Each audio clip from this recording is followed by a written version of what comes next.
Hey, what is going on, everybody out there? This is Jake James Lugo, senior editor here at thecoalition.com, and welcome to a brand new episode of TK Spotlight, where I bring on phenomenal individuals who have done a lot for the gaming industry and have done a lot of good for people within the greater gaming community. So on this episode, I got a cool special guest with me. I got Malik Forté, who's done a variety of different content all over the place. It's been crazy. Dang, did you just say phenomenal? Phenomenal, yes, I said phenomenal. Dang, bro. Thank you so much. I'm humbled by that, bro. No That's problem, crazy. man. Well, I mean, again, I love your work. I followed you for a number of years now. I mean, we met at PAX East a while back. We met at, I believe it was at the Fragdoll party randomly, too, which is like just out of nowhere. Dang, man. But Those parties used to be so lit. Oh, hell yeah. I miss the Fragdoll parties, man. Yeah, me too. But again, I followed your YouTube channel. I followed your stuff over on Nerdist. I followed your stuff over on Bleacher Report. You're doing a lot of host work and a lot of commentary stuff regarding esports, a lot of competitive gaming stuff. You've done a lot of cool things. So I guess we could really start things off now for this chat. You know, did you ever see yourself at least getting to this point, you know, within the industry, doing and being involved with a lot of these different projects ever since your beginnings way back when with Max Level, with YouTube and stuff like that?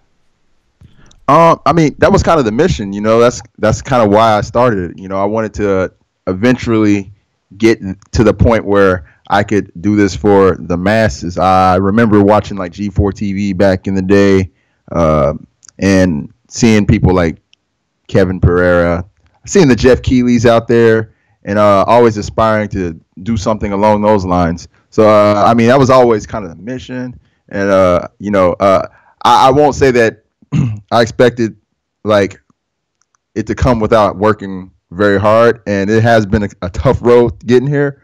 But, hey, man, like this is always what I was like. This was always the goal. So I can't sit here and act like this is I didn't see myself here, because I definitely, you know, I saw it and that was the goal and I was going for it. But I knew it wasn't going to be easy. I knew it wasn't going to be a walk through the park. Definitely, I could relate. Now, you mentioned G4, which was going to go right into the next thing I wanted to touch on. Some of your inspirations, because, again, you mentioned G4, you mentioned guys like Kevin Pereira, Jeff Keighley. For me, I also remember growing up with G4, watching it almost all the time religiously, like every day, especially after school. You know, watching stuff like X-Play, seeing Adam Sessler, Morgan Webb, and the like, and a variety of other personalities and hosts. I mean, what were some of your biggest influences besides the people that you mentioned just now? Definitely shouts out to all those people you mentioned too, like Adam Sessler and Morgan Webb, man. Even like the Tommy Tallaricos, like I can go on and on, right? With all the personalities from G4/Tech TV, and the Jeff Keighley's out there. But even more so, like people on YouTube even inspired me quite a bit as well. I remember I first got into even starting a YouTube channel because I saw a couple of people doing their own. And I really liked what they were doing and wanted to kind of put my own spin on it and, you know, just enter my 2 cents, you know, into the pot, that being DLB. I don't know if a lot of people remember DLB. He used to have this site called dlbnetwork.com or DLB-network. And I think he still has it. I'm not sure. But, yeah, he used to do these, like, you remember PlayStation Home, right? Oh, of course. We call it PlayStation. We call it PlayStation Homeless now because, of course, right? It's not. But the PlayStation Home platform was like in beta, and he was the first person to get access from it. I remember he made these YouTube videos, and everybody was fiending for these videos because that was like our first inside look at what PlayStation Home was. And I remember just how informed I was and just how cool it was. Cool to have somebody, you know, from my demographic, that urban demographic, talking about the same stuff that I'm passionate about, and then putting their own spin on it. And I remember seeing that and being like, dang, man, you know, I want to do something like this, you know, to kind of speak to like the people who I grew up with, like my friends, people who are from places that I like where I grew up. So that was kind of like one of the things that led to me jumping onto YouTube. Also, Javen, from I don't know if you know Javen, he used to have this channel called Javen's Game Show. Mm-hmm. And actually, me and Javen are really good friends now. But I remember back then seeing his channel and being like, man, this dude, you know, I love the way he gives his opinion. You know, he's not acting all stupid. Like, I mean, let's be real. The perception for African Americans on the internet, you know, especially back then, you know, it was kind of like world star hip hop and Wilding things out. like yeah, exactly. So it was good to see people, you know, like geeky, nerdy, you know, people with my skin pigmentation. And I was like, yo, I like this dude. I like how he's doing it and how he's representing. And, you know, I want to, you know, contribute to representing people like me a little better. And so, another person too, I got to throw in there, Hip Hop Gamer. Hip Hop Gamer was another person I was seeing out there doing this thing. It's people like that inspired me to get into the game and start doing things. Definitely. Definitely. There's a lot in there to unpack. We're going to come back to that stuff because I want to touch on some of that stuff because I think it's important to at least discuss. But I want to go back to YouTube specifically. So you started up your channel back in 2008. I want to know, once you started getting into YouTube after you started seeing all these different good examples in front of you and such, when did it really start becoming something serious? Like when you really started thinking about, or at least transitioning into that phase, when you wanted to start, reporting on games or talking about games in a much more serious matter where it started becoming into a career, or at least into what you would eventually become right now? Word, yeah. I mean, actually, my YouTube channel was up, and I started it because I wanted to make videos for Rainbow Six Vegas. I was at the time professionally gaming on Rainbow Six Vegas, meaning I was joining tournaments, I was winning money, I had a team, we were practicing, all that stuff. And so I had the channel up already, and a lot of people who watch me for the Rainbow Six stuff have been following the channel. As I was on YouTube, though, and uploading those videos, that's when I started getting exposure to like people like DLB and Javen, and seeing clips of the G4 guys and Jeff Keighley, and that ultimately led me to kind of converting the channel into something different and making it more of a game journalism channel. Now, at first, it was just me talking about my opinion on games. And if you remember back in the day on YouTube, that was during the PS3, Xbox 360 era. It was like at the beginning of the console generation. And at the time, Xbox 360, at least from an install-based standpoint, Yeah, sorry about that, guys. You're probably going to hear like a hiccup in the audio here because of all the internet problems that have been going on ever since the hurricane that's been going down over in Houston, down south in the United States. So just bear with it. If it happens again, you'll probably hear me doing some editing magic and stuff here on the actual episode. But go ahead, Malik. You were talking before just about YouTube, coming into YouTube, changing the YouTube channel into something a little bit bigger, something different. Yeah. I just remember the time where it seemed like there was a big console war going on between the Xbox 360 and the PS3 at the time. The Xbox 360 had the install base lead, and I felt like a lot of the media was giving the PS3 a hard time.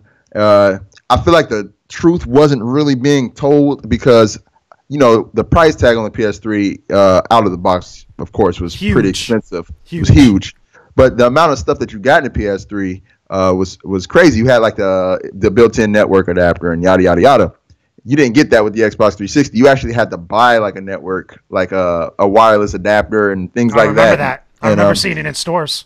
Right. So if you really added all that stuff up, the 360 ended up being like the more expensive product. And so I felt like this duty to like tell the truth about what was really going on, really break things down. And that's really like how my channel started, was kind of like I was kind of like the PlayStation Defense Force, like real talk. The Sony Defense Force. Yeah, pretty much. And over time, I just eventually just branched it out. It became more of a traditional game type thing, and I just covered it all. And another thing I was noticing too was the websites. The website grind was like real. Got a lot of inspirations in that category too. Games on Smash. DLB's website was always one that I looked up to. Even the Koalition. In fact, I'd like to take a second to shout out the Koalition because you guys are like one of the last websites from like that indie era from back in the day. That was like before my time, like because at that time when all that stuff was going on, I believe I was at Real Taku Gamer. That was like when I was really starting to get my grind started. Word, yeah. Shouts out to Andre. But yeah, that's it's crazy that the Koalition is still around, still doing well, and I think that's I think it's admirable, it's commendable. It needs to be recognized, and people need to continue to support, man, because the indies, man, like I feel like you just get something different from each site, a different flavor, and I've always liked what the Koalition brought to the table. But that's a sidebar. That was kind of what led me into starting my own website, which was IronStarMovement.com. I teamed up with some other YouTubers on that whole project, and we made a pretty nice little community there. And eventually that kind of ran its course, and I ended up starting Max Level about after taking a small break from doing that. And Max Level was a thing for a while. And the good thing about Max Level is a lot of people went from there onto other stuff like either jobs in the industry or went on to build bigger publications or whatnot. Very cool. That's probably like the most gratifying thing for me with over this whole entire span of time is watching how many people have kind of like left from like my camps, the camps or the projects that I started with at the beginning, and seeing them go and do other like things in the industry. That's been like a super cool thing to witness. Crazy. But yeah, that's kind of what it was, man. I was doing that until I eventually landed at Nerdist. Nice. Yeah. So right before we get into the stuff about Nerdist, and I think that's a little bit much more of like your modern era with a lot of the stuff that you've been involved with. I want to talk a little bit about Crewham because I want to ask like where did that whole thing start? But also I want to ask you because you mentioned a lot of like the Sony Defense Force stuff. A lot of the fans and everybody's starting to really give their opinions on places like YouTube and other social media as it started to form into what we know now. Do you think that's become an intricate part of what we know now as the games industry or just the greater gaming community? Is that like super important now to understanding that as when one starts to become a part of it? You mean the console war or just well just like YouTube? the conflict of ideas, or at least the discussion of ideas, because it's not just the console wars. I think it's just also people standing up and like you said before, like you felt like at some point you had to be a little bit of like the Sony Defense Force about certain things that you felt strongly about at the time. I feel like that has become, or at least has evolved a lot over time into what we know now is like, again, what we see on Twitter, we see on other social media, we see on YouTube. I mean, is that like, really key and important to understanding when someone needs to get involved or at least wants to get involved with the gaming industry? I mean, yeah, I feel like that's what people go to YouTube for, those things, right? They go to hear, someone's opinion. They go to whatever or whoever they consider to be their trusted source. So I feel like, by people getting involved, there's more access points to people who might have opinions that are more congruent to your own, and that's very important because when you're thinking about something like video games, it's very subjective. True. Anybody can enjoy anything, so you want to definitely be paying attention to the opinions of someone whose tastes are more in line with yours. And you won't have that, wouldn't exist without something like YouTube, or at least it wouldn't be as impactful without something like YouTube. And we come from a day where it was GamePro, and magazines, Game Informer magazines, and that was it. Or we'll talk to our friends around the neighborhood, But now in this day and age of people not really leaving the house much, or whatever the case may be, you can find those friends through the internet, and I think that's pretty cool. Definitely. So now tell me a little bit about Crewham. Like, where did that all get started? I mean, what is Crewham exactly? Crewham is all right. Crewham right now. It's funny that you asked that question because it's like changing right now. Mm-hmm. But Crewham up until now has always been just a crew of friends, all with like this urban background who come together just to celebrate their love for video games, but all while not leaving out the fact that we remember where we come from, and it's really just been like a band of friends up until now. The thing is, like, we kind of realized that there's a very underserved demographic within the video game world, within just like nerd culture in general, and so it kind of feels like weird to just have like just this group of friends without kind of just like opening up the floor to like other people. And the thing is, like, a lot of us we've been working on our own little things. So like you got, like, for instance, Will Santiago. Some of y'all might know him as Achilles Might. He won the Tester Season 3 PlayStation's like little reality show. Yeah, he's a part of the group. He's a good friend of mine, one of my best friends, and he actually he works at Sony Santa Monica. So he's working on the new God of War game, and it's that thing where it's like we haven't been able to like really like do the things we used to do, like foster a community, have a website, make YouTube videos, all that stuff, have Twitch channels. We're not able to do that, or we haven't been able to do that because we've been so tied up in our own little personal projects and whatnot. But to answer your question, because I'm going completely off base here, no, it's all good. Crewham is just like it's been a small conglomerate of dudes from the urban demographic who enjoy nerdy stuff, and mainly video games. So let me ask you this then, because I think this is a good kind of supplemental to that. Do you feel like building up those relationships over time, good time friendships or big friendships that you've had over years, has really helped you to kind of get forward as far as like becoming, again, getting involved with the type of work that you want to do, or at least, having a better understanding or a better kind of interpretation of what goes on in the industry? Yeah, I think so. I feel like having your friendships can develop you professionally just as much as it does personally. Um, One thing I will say that my friends have definitely helped me. I don't like taking credit for like the success alone at all, because my friends are such a big part of the reason why I've been able to work in this industry at this magnitude. They give me their honest opinions on the work that I do.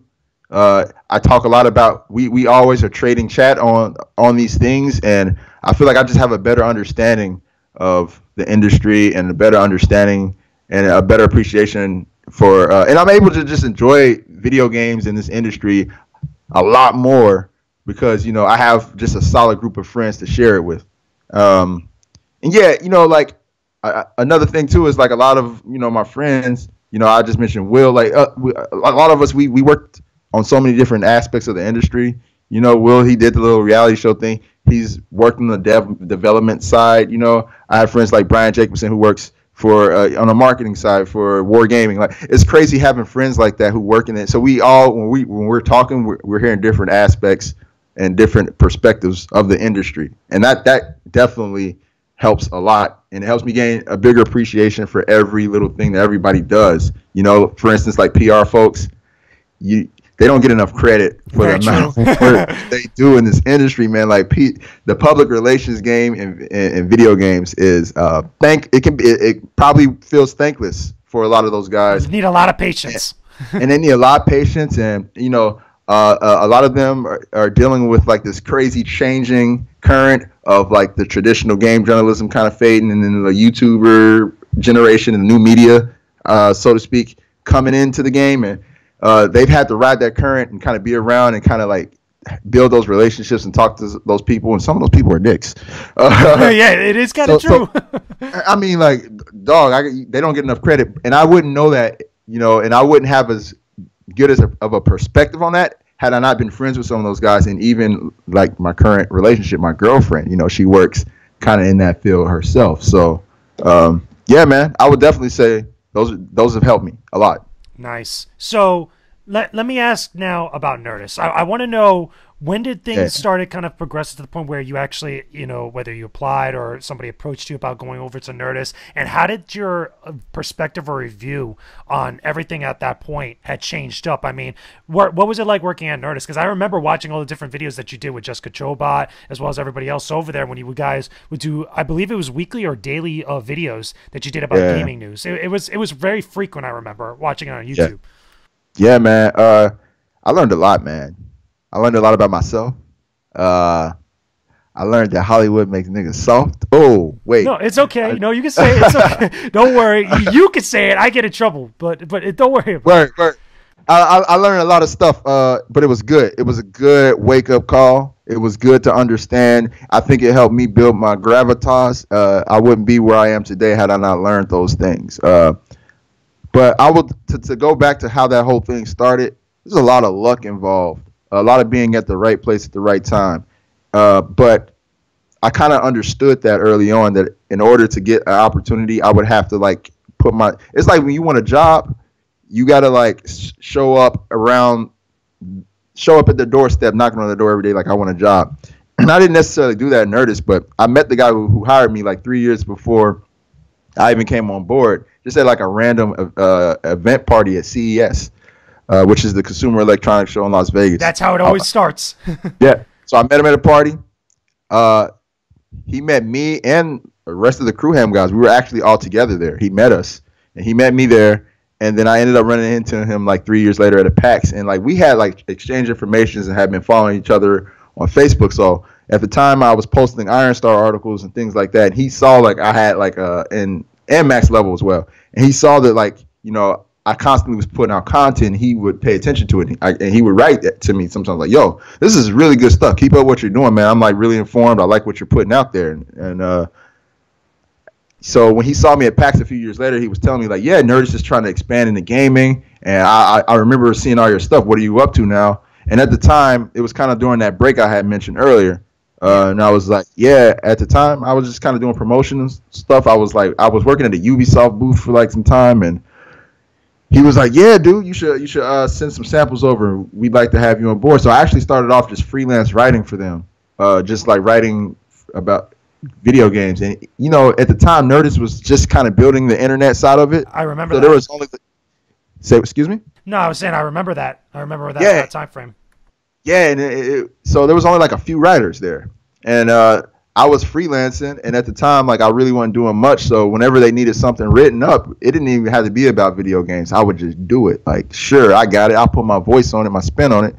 And it ended up being one of those things where I was like one of their go-tos. They're like, oh, he always turns the stuff around real quick too.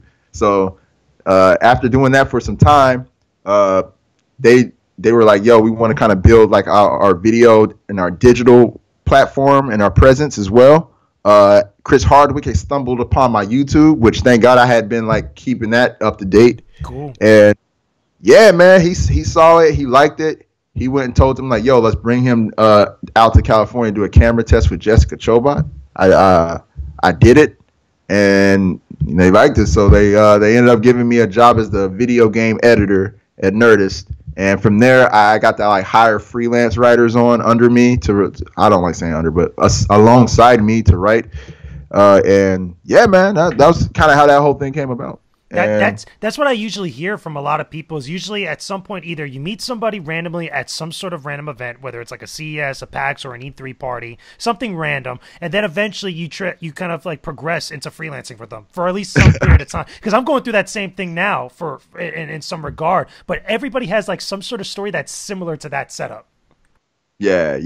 I mean, and it's one of those situations or one of those things where you have to put yourself in those places to give yourself the opportunity. So like I had been going to CES like every year for a few years, you know, and I had been going to like all these events, you know, so it just so happened that I stumbled upon that person, you know, and your odds increase the more you go to those events. And I was coming out of my own pocket to go to those events, and, you know, I'll be broke afterwards, but it always felt worth it, you know, because I met more people and I got to network, and it was just always good to hear different perspectives and, you know, hear people's stories. Yeah, that's like almost the exact same thing everybody goes through in this industry. It's like awesome. Different variations. Like everybody has stories about going to events constantly, freelancing a lot, being broke, you know, because of going to events, and just like seeing that one person that somehow starts like a domino effect and starts that chain of events and stuff. What I want to ask you, I think that's a good supplement to that as well. Were there long periods of time when you were either freelancing or when you were still kind of like doing various different gigs or various different projects that you didn't feel like, you know, things were going anywhere for some time, or at least there was a long period of time where you like either weren't hearing stuff back from people or it's just like you felt like things were a little bit blah at the moment? Because myself and I'm pretty sure a lot of other freelancers out there all go through like these ebbs and flows whenever they're trying to get into the industry. Yeah, I mean, that's the freelance lifestyle, you know.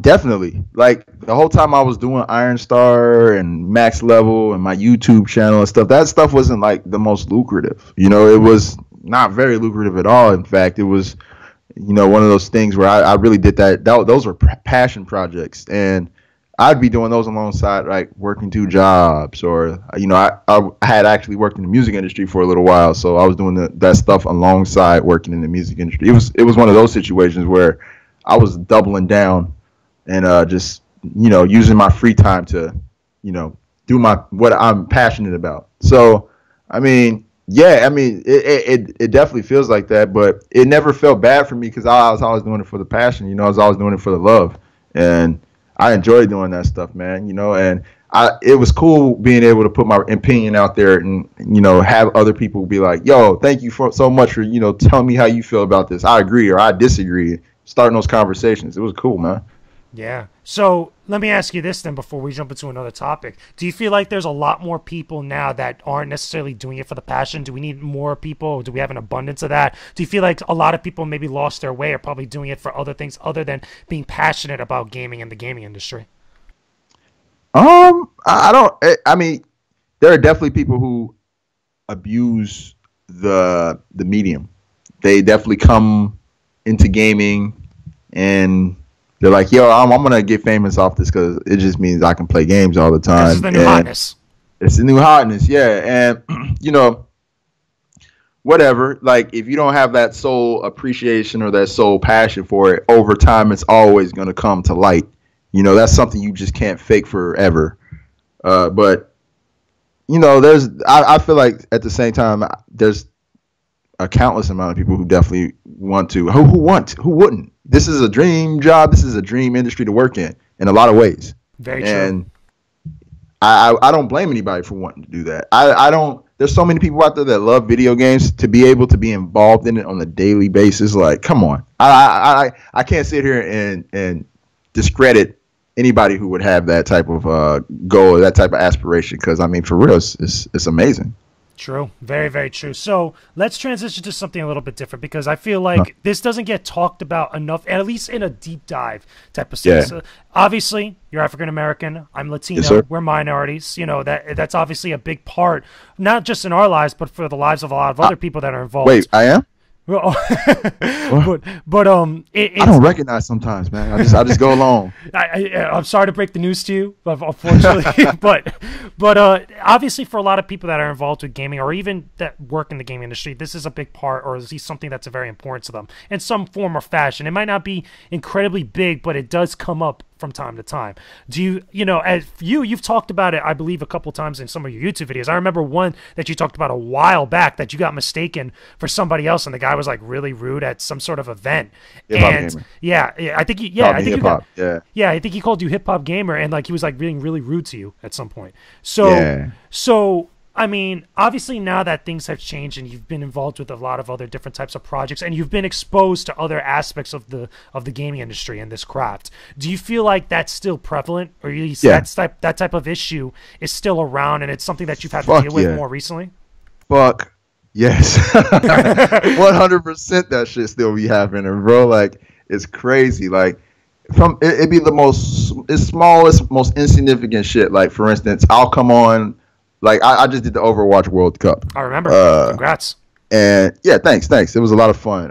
And you know, I come on every time I come onto the Blizzard stream, they all start spamming all types of racial shit, man, like slurs. They'll spam the try hard emoji, just a whole bunch of crap, just to kind of make it like apparent, like, yo, there's a black man on the screen. You'll see people go like, oh, why is Doomfist there? Or, oh, why is Lucio That there? is Like, horrible. That is absolutely horrible. I mean, it's a thing, you know. And I don't mind it. Like, personally, like I'm at the point now where I'm just kind of like, all right, you know, these people are hiding behind their anonymity, so whatever, you know. But as far as like on the industry side, I mean, yeah, like there's stuff that still happens, you know, for sure. It's one of those situations where I realized that I'm going into uncharted territory for a lot of African Americans. The further I ascend in my career, so when that happens, I need to always remember I'm gonna be some of everyone's first exposure to somebody like me, and so it's my job to kind of give them a perspective of why they should kind of drop any prejudgment, you know, and so yeah, like it's I understand it still happens, but now I feel like I'm just more prepared to deal with it. I'm more prepared to deal with whatever comes, and so I look forward to those situations. I look forward to those moments. They're teaching moments, they're learning moments for me and for the person on the other side. And you know, the more I feel like, if anything, Yeah. I'm helping the next person, you know, kind of come along and have their opportunity and whatever. And another thing too is the more I send, the more, you know, success that comes my way, the more I can kick to other people. So that's been another cool thing too, to see other people get involved and to hear their takes on it and stuff. But to answer your question, yes, Okay. it definitely. So let me ask this then. Here's a devil's advocate question. Now, I don't necessarily feel this way, but there is opinions out there. Obviously, it's the internet. There's 1,000,001 different opinions, as much as there's 1,000,001 different buttholes out there. The thing is that some people feel like sometimes there are individuals that, whether it's the gaming industry or other industries, they use that as a crutch. They use that as a means, as like, not just to throw it in people's faces, but also as a means to kind of like, have them get ahead in some way or some form or fashion. Do you experience that, or at least have you noticed something like that probably come up in the gaming industry? Because even me being as a minority, as someone that's Latino, I have yet to really see something like that. Like, in the most blunt and the most blatant type of sense. But like, again, people throw it out there into the ether, and sometimes they might be so full of it or whatnot. But is that something that really the gaming industry has something to deal with? You mean like giving, say, like a girl a job because she's a girl? Oh, well, kind of in that sense, but at least in this case, the girl taking advantage of the fact that she's a girl, and kinda, not trying exactly. to ride that. Not exactly, but like in our example, okay, you being African American or me being Latino, someone using their race as a way to kind of use that as a way to appeal to a specific demographic, but not in the sense of like trying to like, be a good representation as an individual and being proud of their race or their heritage, but as like a means of kind of like using it as a crutch, using it as a sense like, oh, this is why, I'm doing this sort of thing, and this is why you should really like me, is because I'm such and such, within that range. Okay. Yeah, I mean, have I seen that happen? I don't know if I've so much seen it happen with like African Americans. I mean, yeah, there are some people like the whole like blurred thing, which I have a serious like disposition against. I just hate the word blurred. I hate it. And I'm sorry. I don't even know what that means, to be honest with you. I'm gonna keep it 100, because I know there's a lot of people out there who I am friends with who identify as a blurred, and I am a black nerd as well. I see now. Which is what blurred means. And you see there's a whole bunch of like blurred websites. There's a blurred con that happens in DC and things of that nature. I just feel like it's more polarizing to point out the fact that we're different. And being a black nerd is I'm proud to be a black nerd. I feel like everyone should be proud to be who they are. And if you want to wear that, symbol on your jacket, that's cool. If you want to wear what you are on your jacket, that's cool. But I feel like, me personally, I want my work to always speak for itself.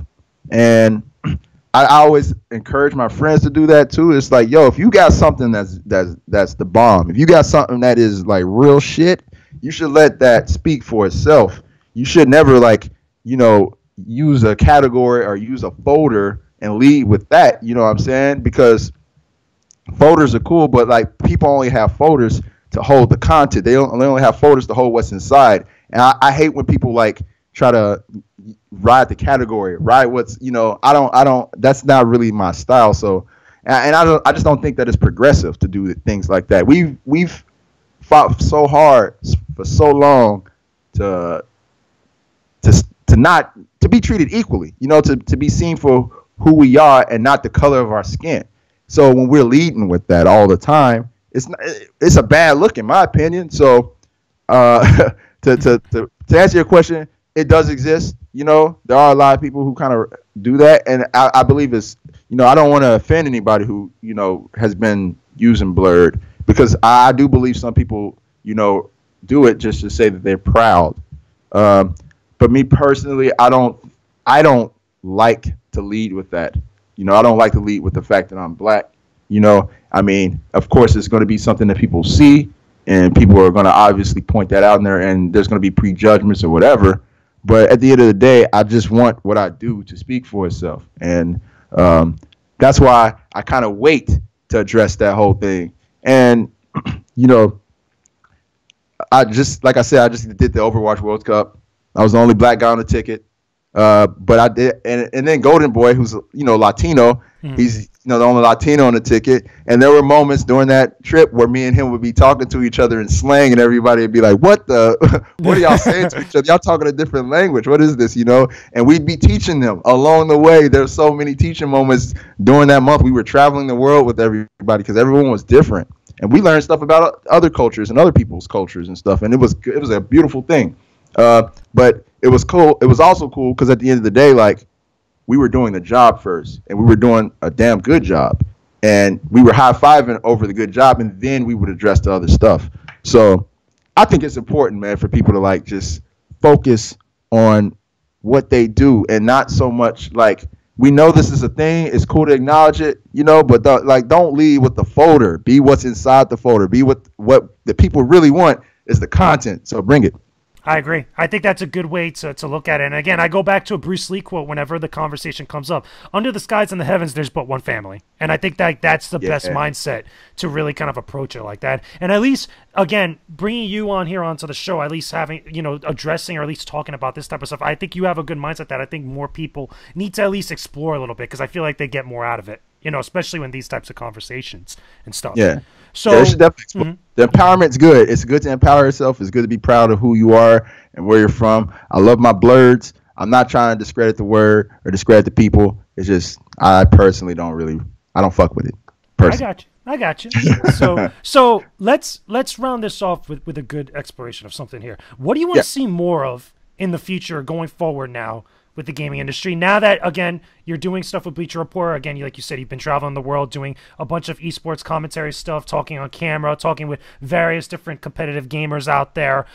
You've even done stuff, I believe, was for PlayStation Blog, I remember, at E3, right? Am I correct? I think you were that was a dream come true working with the PlayStation. That's cool. That's very cool. I mean, you've been doing a variety of stuff. Yeah. I've been a fan of a lot of the people I've been able to like work with. And that's been the best part about it. It's like, I don't feel like I'm just like taking jobs. They're not gigs to me. These are like just extensions of passion projects that I've been working on forever, Yeah. And so it's been cool. Definitely. So I mean, to round that off and to put it into like a real concrete question, I mean, what do you want to see more of in our industry, going forward in the future? Like, what is it that you want to see personally happen? Good, bad, whatever it might be. I feel like inclusion is definitely an awesome thing. When I say that, I just want to see like more integration of everyone. People get mad when they see like a picture of like a development team at a game company and it's like all white dudes. I don't so much as get angry because I do understand that, like, well, obviously there's going to be more white dudes in these pictures because there's just more white dudes in this country, period. And but that's not to say that I don't want more ethnicities to get themselves involved, and I feel like we're starting to see that, but I do want to see more of them ascending through the ranks, and I feel like that's only a lot of people just don't want to take that initial step in. I feel like there just needs to be more encouragement to do that, and there just needs to be more conversation amongst everyone, and especially like the minorities, to help each other out, to give each other an opportunity, and to continue to, rise through the ranks. But yeah, that's I feel like that's the main thing, man. I just want everybody. I want us to get to a point, man, where the games, and the developers, just continue to take like a more of a front-facing position, a bolder position. Yeah, man, because a lot of the game talk sometimes can get a little bit off what the subject should be, which is the actual games, and that can be a little bit discouraging at times. True. Very, very true. So I like to see more of that. Yeah, I like to see more of that, sure, and also just to see more the evolution of the other side of it being the game enthusiasts and the critics. I just like to see how that whole scene evolve out, and I hope it evolves in a way that the underserved demographics out there get more representation across the board. Cool. So now here's a way that I kind of like end every episode with this, and I always ask everybody that comes on the show about this. What is one thing, you know, if you could boil it down to one specific thing that you could tell everybody out there? Again, like you mentioned, the people that have yet to take that initial first step, the initial, you know, assertiveness, you know, the ability to kind of like just throw themselves out there into this industry, because it's a very different industry than what it was back then when you started coming up, when I started doing the stuff that I do, and a lot of other people as well. Things have changed drastically over the last, like, I want to say almost 10 years now at this point. So what is one thing you could tell somebody that might be listening to this now or might hear this at some point, you know, and they're thinking about getting into the gaming industry, or at least getting into gaming in some form or fashion? I would say you gotta just put your best foot forward.